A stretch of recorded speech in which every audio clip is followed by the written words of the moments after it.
뭘 의미하는 거냐면요. 우리가 채권이라는 건 뭡니까요? 특히 장기 채권이라는 것은요. 우리가 예를 들어서 내가 만기가 10년짜리인 채권에 투자를 해요. 10년짜리 채권에 투자를 해요. 근데 채권에 대해서 연평균 그러니까 3.5%씩 이자를 주겠대. 이자를 주겠대요. 예? 예를 들어서요. 그러니까요. 그러면은 연평균 3.5%를 복리로 10년을 계산하게 되면요. 복리로 10년을 계산하게 되면 41%가 조금 넘습니다. 41%가요. 그러면 현재 내가 이 채권을 100을 주고 샀다면은 10년 후가 되게 되면은 140일 정도가 나온다는 겁니다. 그런데 10년 후에 만약에 인플레이션이 물가가 계속 이제 오를 게 아닙니까? 오르는데 10년 후에 물가가 올라가지고 지금 현재 100으로 살 수 있는 상품이 10년 후에는 150이 됐다고 해보세요. 그러면 이 채권에 투자할 매력이 있는 겁니까? 채권 투자해봤자 오히려 그러니까 10년 후에 140일이 생기는데 돈이 140일이 생기는데 그 100으로 살 수 있는 상품이 150이 됐어. 그러면 이거는 그러니까 오히려 손실이 되는 거잖아요. 장기 채권은 그렇기 때문에 인플레이션을 피할 수 있을 때만 투자 자산이 되는 겁니다. 근데 만약에 인플레이션이 아주 적게 일어났어. 인플레이션이요. 예를 들어서 물가가 올랐는데 10년 동안에 한 20% 올라가지고 120이 됐어. 그럼 10년 후에 채권 투자해가지고 141이 됐는데 그 100으로 지금 살 수 있는 상품은 10년 후에 120이 됐어. 그러면 20일이 남잖아요, 여전히요. 그러면 채권 투자를 고려할 수 있는 거잖아요. 그렇죠? 자, 그런 점에서 인플레이션이 안 일어난다는 것을 전제로 이거는 되는 거예요. 큰 인플레이션이요. 장기 채권 투자는요. 네? 장기 채권 투자라는 것은 장기적으로 그러니까 인플레이션이 굉장히 그러니까 안정적으로 관리된다는 것을 전제로 하는 거예요. 지난 80년대부터 2020년까지가 그러한 시대였었죠. 물가 상승률이 계속 하락했었던 인플레이션율이요. 그런 시기였었습니다.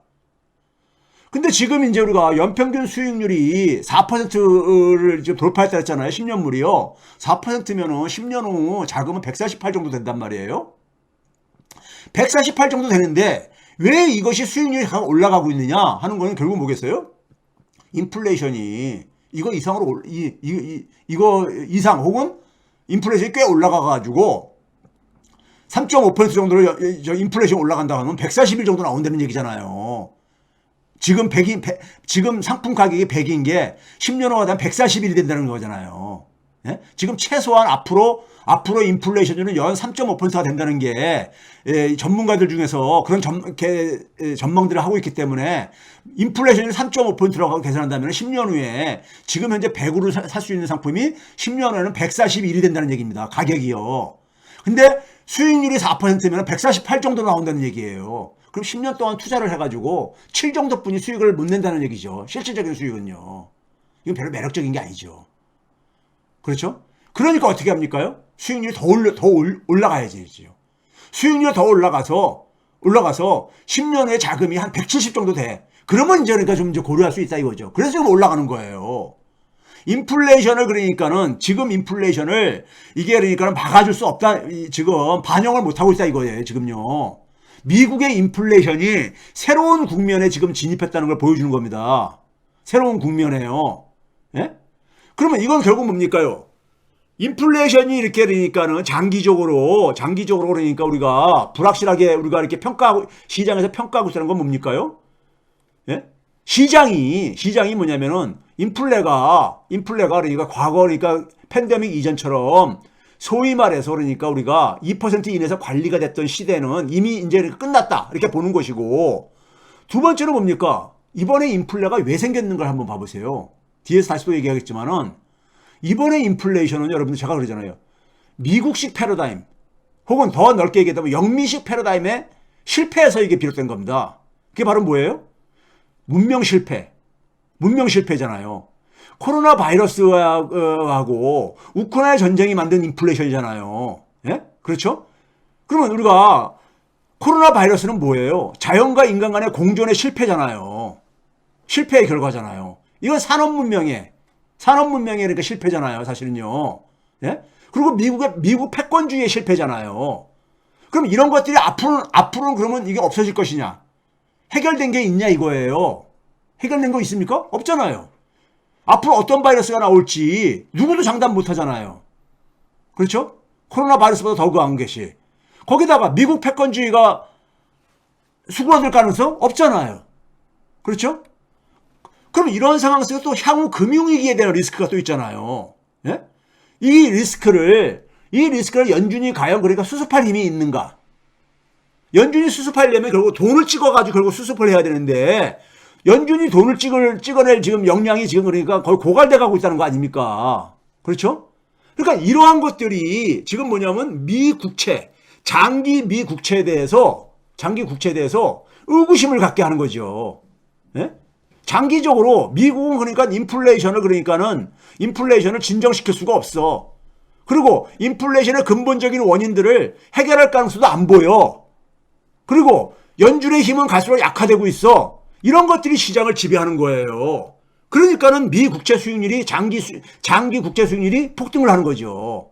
폭등하는 거예요. 그래서 엘 에리언이 제가 현장에 있는 사람 중에서 그나마 좀 신뢰라기보다도 좀 인정해 주는 사람 중 한 사람인데 엘 에리언이 이런 얘기를 했어요. 미국 채권 시장은 미지의 영역을 향하고 있다. 질주하고 있다. 그리고 미국 채권 시장은 전략적인 기반을 그러니까 상실하고 있다. 이게요. 엘 에리언이 이런 표현을 잘 쓰는데 금융위기 이후에도 뉴노멀이라는 표현을 만들어낸 친구잖아요. 이 친구가요. 엘 에리언이. 예? 그러니까는 미지의 영역을 향하고 있다는 얘기는 무슨 얘기입니까? 지금 어디로 가고 있는지 모르겠다 이거예요. 솔직히 말해서요. 이건 뭡니까? 엘 에리언이면 어쨌든 간에 국제금융에 있어서 채권 쪽에 특히 굉장히 전문가거든요. 현장 최고 전문가 중 한 사람이거든요. 예? 그런데 채권 시장의 전문가가 지금 어디를 향해서 가고 있을지 모르겠다는 건 뭐예요? 지금 그러니까 상황에 대해서 과거에 자기들이 투자 전략을 짜고 자기들이 알고 있었던 경제 금융 투자 지식들이 이제 다 이게 쓸모없게 돼버렸다는 얘기죠. 그게 쓸모가 있으면은 예상할 수 있잖아요. 방향을 예상할 수 있잖아. 이거는 그러한 고백입니다. 예?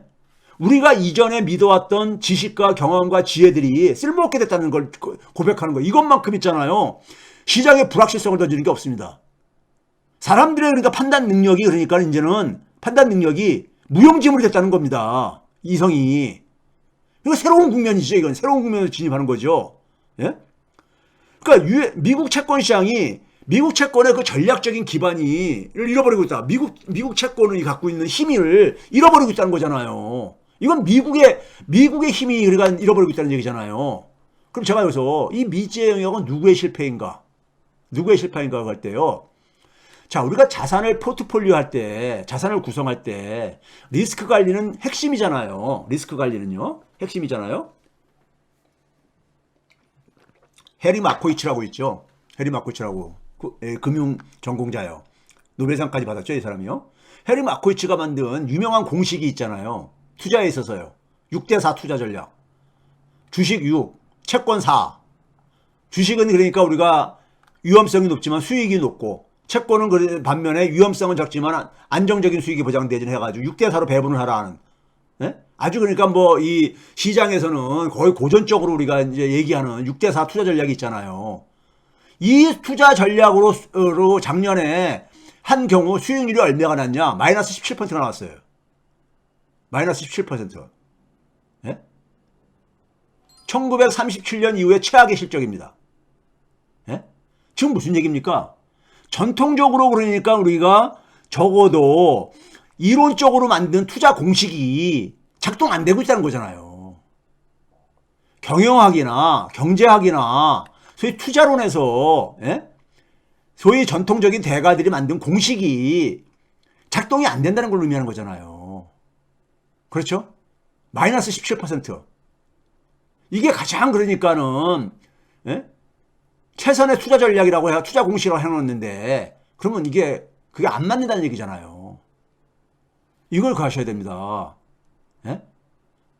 그런데 우리나라도 시중에 전문가들은 대개가 전통적으로 배운, 학교에서 배운 이런 투자 지식을 가지고 지금 하고 있는 거라고요. 그러니까 너무들 믿지 마세요. 솔직히 말해서요. 예? 근데 이게 왜 이렇게 손실 났습니까요? 주식이 하락했잖아요. 2021년 말 대비 여전히 그러니까 우리가 S&P 500이 11.4% 하락했습니다. 나스닥은 19%가 하락했어요. 지난주까지요.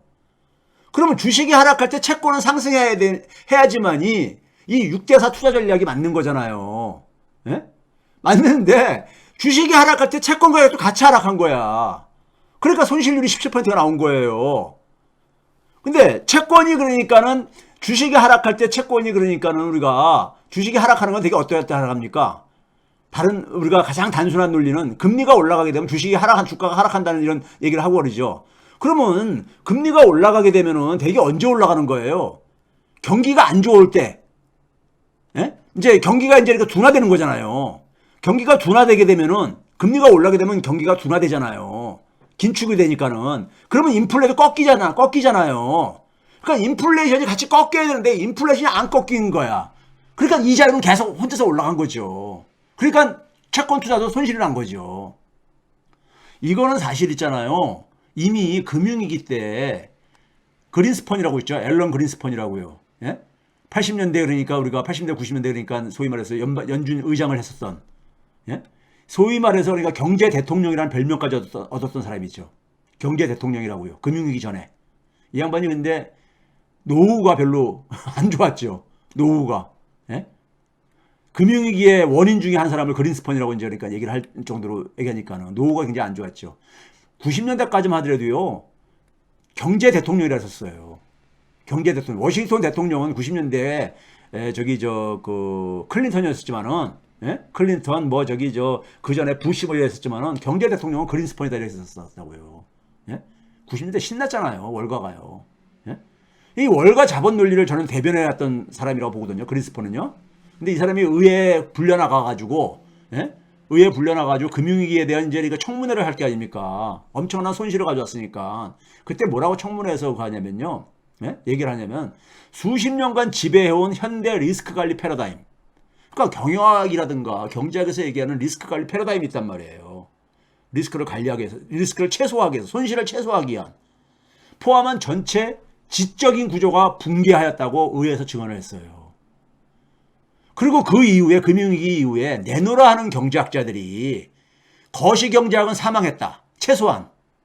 그래가지고 그 당시에 무슨 일이 있었냐면 2009년도인가 전미경제학회에서 그런 얘기들 하고 그러니까 스티글리츠를 포함해서 여러 이제 소위 말해서 경제학계에 소위 말해서 내노라 하는 소위 말해서 네임밸류가 있는 학자들이 그런 얘기 하니까는 젊은 학자들이 뭐라 그랬냐면은 우리 그러면 앞으로 뭘 가르치고 먹고 살아야 돼.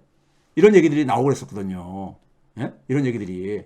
근데 그 이후에 변화했느냐? 아니죠. 다시 돌아갔죠. 다시 옛날로 돌아갔잖아요. 다시 옛날로 돌아갔어. 예? 그러니까 과거의 관성에서 벗어나질 못한 거예요. 그때 한번 신호가 온 거죠. 바꾸라고. 신호가 왔는데 즉 금융위기 이전에 한 20년간 이지머니로 돈잔치 했던 것에 대해서 이게 그러니까 이것 가지고 너무 그러니까 비만증도 걸리고 지금 이제 그러니까 중독이 돼가고 있다 해가지고 신호가 왔는데 신호를 보내줬는데 안 변한 거죠. 안 변하고 어떻게 했습니까? 금융위기 이후에 엄청난 돈을 또 퍼부었잖아요. 양적 완화를 해가지고요. 팬데믹 때도 또 퍼붓고요. 경제학, 경영학, 투자로는 변했습니까? 하나도 안 변했죠. 하나도 안 변한 거야. 이미 그때 그러니까 사망 선고를 받았는데. 근데 이번에 엘 에리언이 또 이제 비슷한 얘기를 한 거예요. 그런데 이번엔 변할 것 같아요? 제가 볼 때는 안 변합니다. 예? 안 변해요.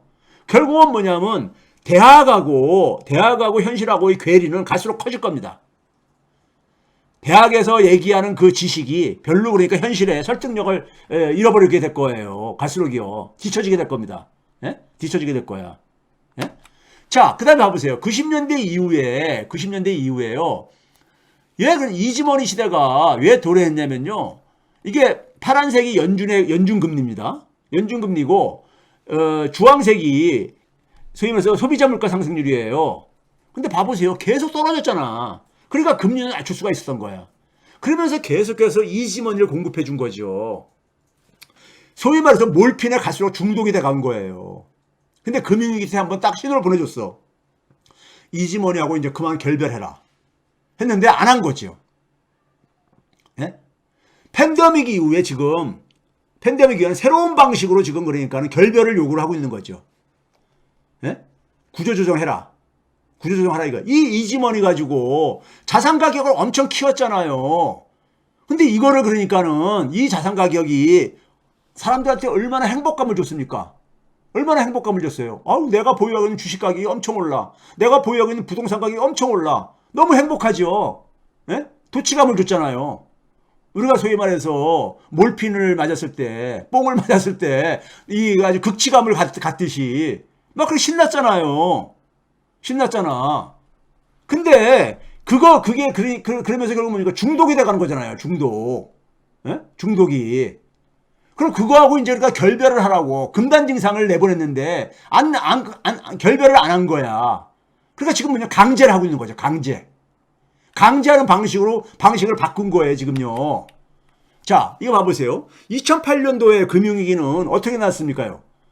소위 말해서 우리가 서브프라임 모기지 사태라고 그러잖아요. 서브프라임 등급이 뭐예요? 소위 말해 전통적으로 대출 부적격자들이죠. 소득이 낮거나 그다음에 우리가 잡이 그러니까는 없거나 변변치 않은 사람들. 예? 전통적으로 그러니까는 대출이 어려운 사람들이잖아요. 이런 사람들한테 빚내서 집 사라고 한 거잖아요. 미국판. 그리고 이 사람들한테 돈을 지원해 주려다 보니까 어떻게 했습니까요?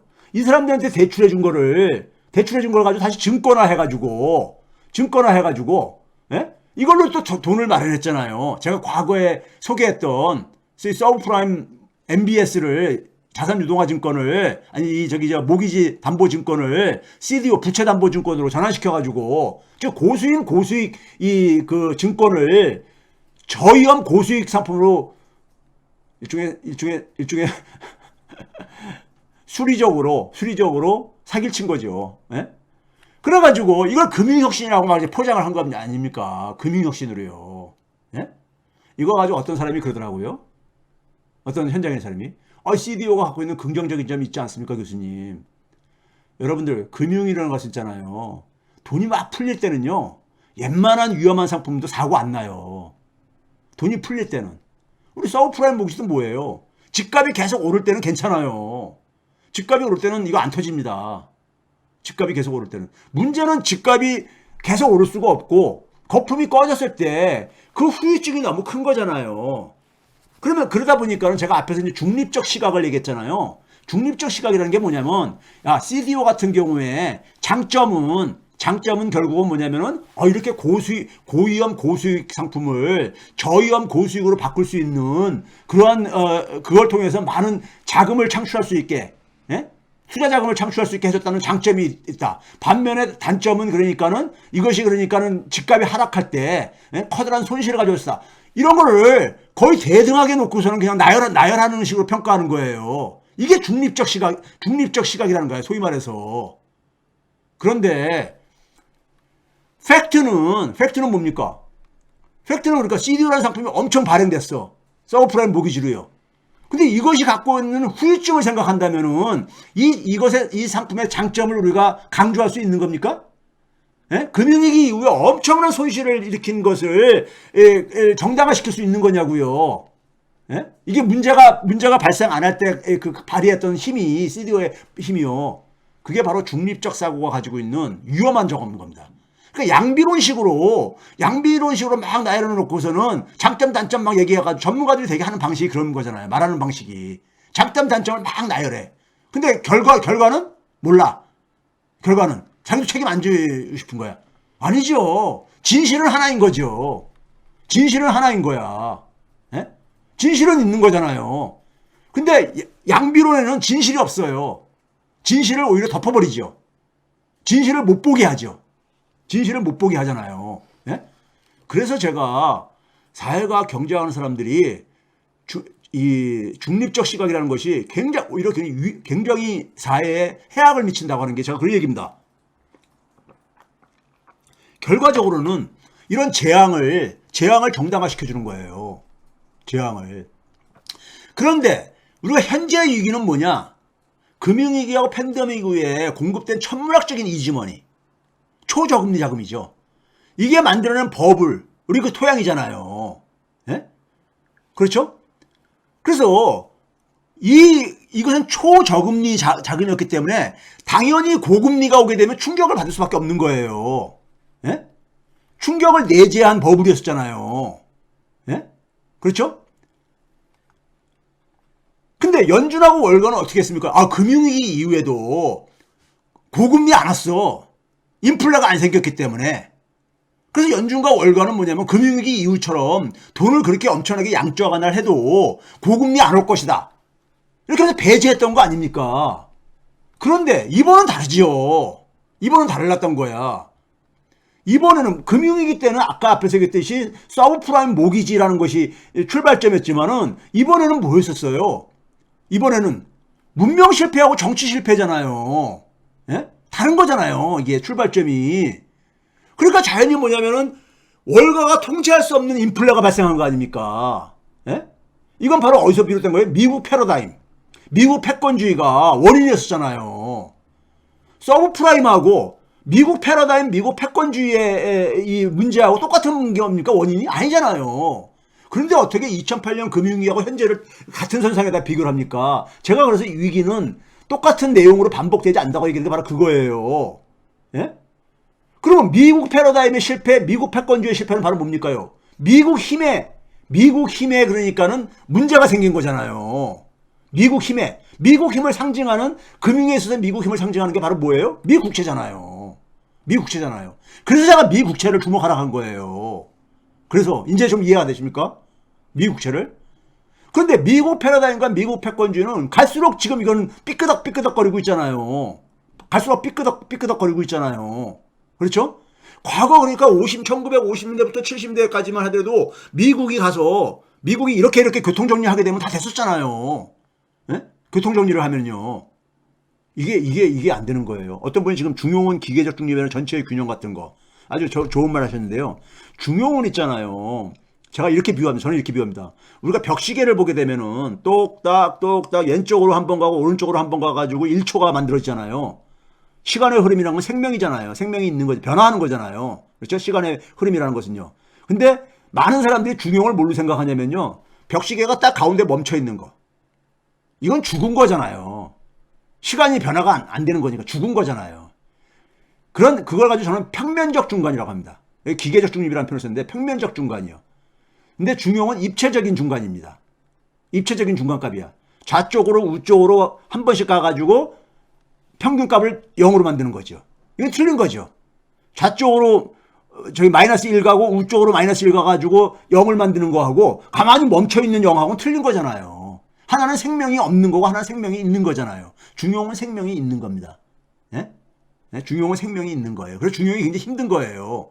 그래서 이 중립적인 사람들이 굉장히 사꾸라가 많은 이유가 거기에 있습니다. 중립은 그러니까 이게, 예?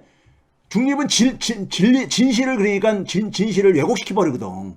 왜곡시켜버리거든요. 어쨌든 간에 왜 여러분들 미국채를 제가 주목을 하고 이제 좀 이해가 되십니까? 자, 이거 봐보세요.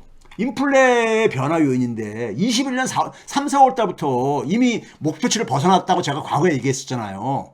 예? 21년 3월 달부터요. 쭉 올라가기 시작하잖아요. 그러니까 21년 3월부터 올라갔다는 얘기는 바로 뭐예요? 우크라이나 전쟁은 22년 2월 달이에요. 1년 후. 1년 후요. 근데 그 1년 전부터 이때는 바로 뭡니까? 이게 코로나 충격이었잖아요. 코로나 충격에서 이제 그러니까 경제 활동으로 복귀되면서 이게 생겼던 거잖아요. 그러다가 22년 2월 달부터는 우크라이나 전쟁이 여기 더해지면서 이게 이제 가속도가 붙고 그러면서 바로 뭐가 됐습니까? 그러면서요. 이걸 초창기에 못 잡다 보니까 이 노란색 막대기가 뭡니까? 서비스 물가거든요. 서비스. 예? 에너지하고 식량은 뺀 서비스 물가거든요. 서비스 물가가 한번 봐보세요. 21년 하반기부터는 한 8, 9월 달부터는 가속도가 붙기 시작하잖아요. 이때 연준이 개입을 했어야 되는 거야. 금리 정책을요. 이게 서비스 물가로 번지면요. 통제하기 어려워지거든요. 서비스 물가로 갔다는 얘기는 그만큼 이제 수요가 작동하기 시작한 거예요. 근데 연준은 그때부터도 한 6개월 이후인 그 다음에 3월 달부터 개입하잖아요. 예? 근데 그때는 이미 그러니까 불이 확 번졌을 때야. 지금 들어서 노란색 막대기는 잘 안 내려오고 있잖아요. 안 내려오고 있잖아. 거기다가 밑에 빨간색으로 있는 막대기가 바로 뭡니까? 이게 에너지 가격이거든요. 에너지 가격도 이제는 지금 지난 한 5, 6개월 동안은 인플레를 꺾는데 주요한 기여를 했는데 이제 이것도 다시 그러니까 이제 없어져 버린 거예요. 이 에너지 효과도요. 석유 효과도. 석유 효과도 다시 지금 불확실하게 지금 되고 있잖아요. 그러니까 인플레 통제가 쉽지가 않은 거야. 않게 돼버린 거야. 예? 이렇게 돼버린 거예요. 그 이 인플레는 기본적으로 어디서 온 거예요? 출발점 근원을 보게 되면은 문명 실패, 패권주의 실패라 이거예요. 원인이 그거잖아요. 거기에 뭐냐면 여러분들 많은 사람들이 특히 그 아마 젊은 분들 같은데 댓글다 그런 댓글다 여전히 남기시는 분들이 있어. 아 무슨 소리예요? 인플레는 그 돈을 많이 뿌려서 그런 거죠. 금융위기 이후에도 돈 엄청 뿌렸어요. 근데 그 당시는 2% 이내에서 10년 동안 관리가 됐어요. 금융위기 이후에는. 그거 어떻게 설명하실래요? 돈 그렇게 뿌렸는데. 그게 바로 뭐냐면요. 초딩식 경제 지식입니다. 돈만, 소위 말해서 전통적으로 모든 인플레이션은 화폐적인 현상이다. 밀턴 프리드만이 이제 그런 얘기를 했잖아요. 근데 그게 사실은 1980년대까지만 유효했던 저거예요. 예? 화폐적인 현상이라는 게. 돈이라는 게 잘 돌아야지만요. 인플레를 자극합니다. 잘 돌아야지만이. 근데 돈이 안 돌거든요. 예? 안 돌면은 별로 수요 측에 자극을 못 주거든요. 예? 그래서 제가 농담으로 강의할 때 보면 밀턴 프리드만 얘기하다가 아 이분이 좀 전에 금융위기까지 보고서 좀 돌아가셨어야 되는데 예? 자기 얘기가 얼마나 그러니까 잘못된 얘기였었는지를 이 사람이 잘못한 얘기 몇 가지 중요한 게 있습니다. 이 사람은 굉장히 그 미국의 이익을 위해 가지고 특히 말해 금융자본의 이익을 위해서 경제학을 공부하신 분이라고 저는 평가를 해요.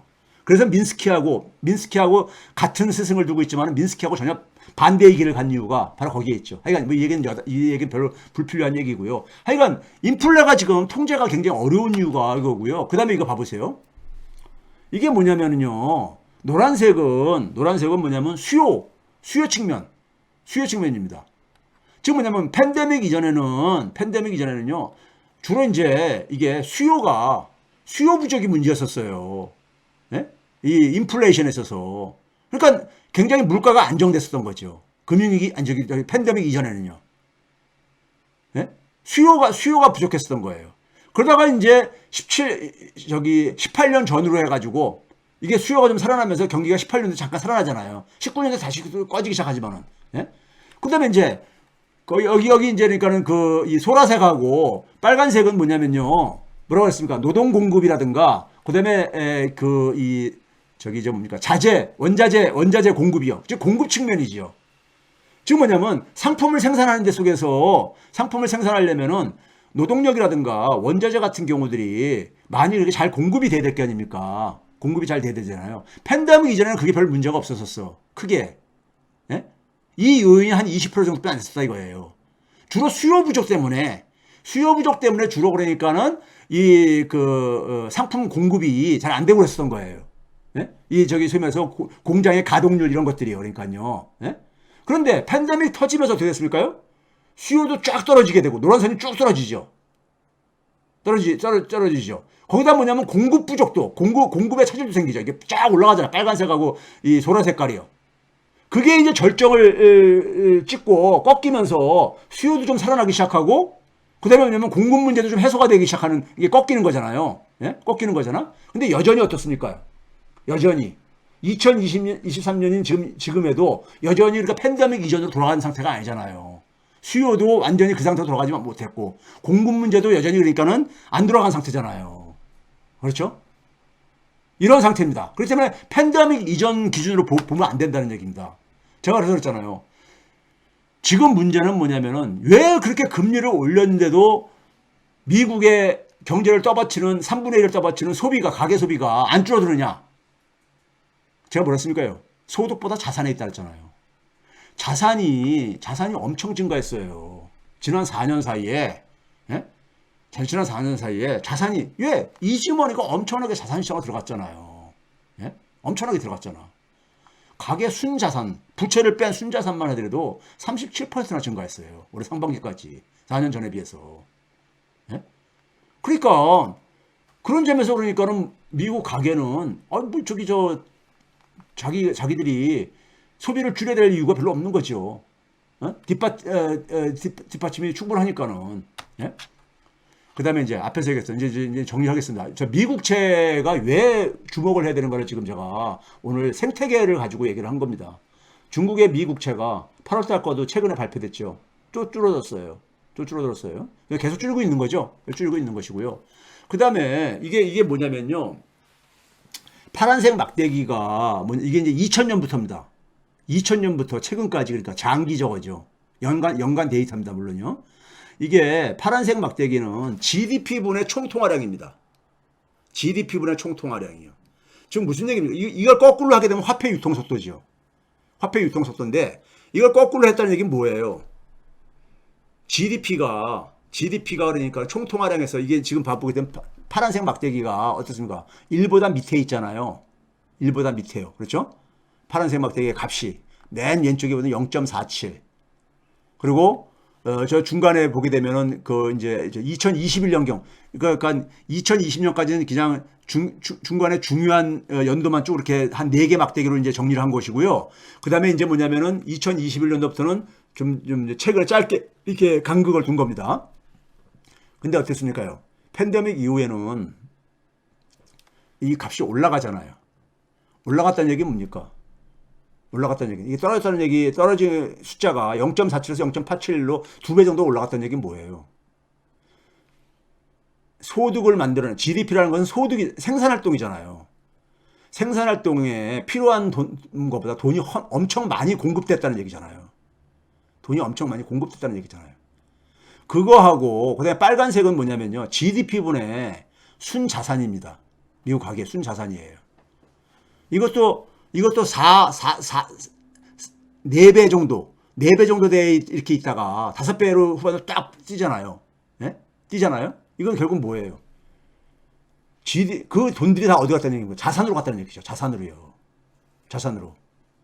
그런데 2021년 4월 달이 가장 이제 정점을 찍었을 텐데 이게 그러니까 5.82배였었는데 자산이 GDP에 대해서 5.82배가 있었는데 지금 최근에 보게 되면 올해 1분기에 5.39배, 5.4배까지 떨어졌어요. 아니 올해 2분기에, 상반기에.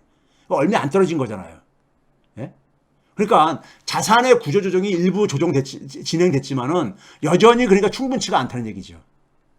네? 충분치가 않다는 얘기죠.